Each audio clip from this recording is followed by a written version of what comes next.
মানিক ভাই আপনি ওর উপর অনেক রাগ হয়েছেন, একটু আদর করে দেন। না না, সে তো রাজাকারের বাচ্চা। আপনার কোনো অধিকার নেই আমাকে রাজাকারের সন্তান বলার। আমি একটা মুক্তিযোদ্ধা পরিবারের সন্তান। আপনি আমার সাথে আপনার কোনো অধিকার নেই আমাকে রাজাকারের বাচ্চা বলার। 100 ভাগ আছে। আমি একটা মুক্তিযোদ্ধা পরিবারের সন্তান। আপনি রাজাকারের কথা বলেছেন। আপনি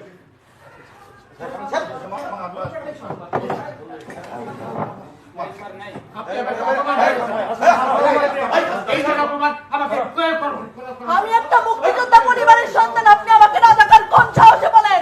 আমি এই আপনার ব্যবহার দেখে আমি বলেছি এটা। আমি একটা মুক্তিযোদ্ধা পরিবারের সন্তান। এই বন্ধু, আমি একটা মুক্তিযোদ্ধা পরিবারের সন্তান। আপনি রাজাকারের সন্তান। আপনি যেভাবে আমাকে অপমান করলেন, আমাকে এই ধরনের অপমান করার ক্ষমতা সাহস কেউ কোনোদিন পায়নি।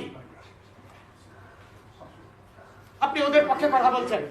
আমি 2-3 বার বললাম আমি দেখেছি, তাও বলে সে আপনি দেখেছেন, সে আমাকে চ্যালেঞ্জ করছে।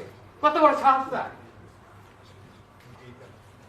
আমার কথা বলে আবার আপনি উপস্থাপনা শেষে এটা বলতে পারেন।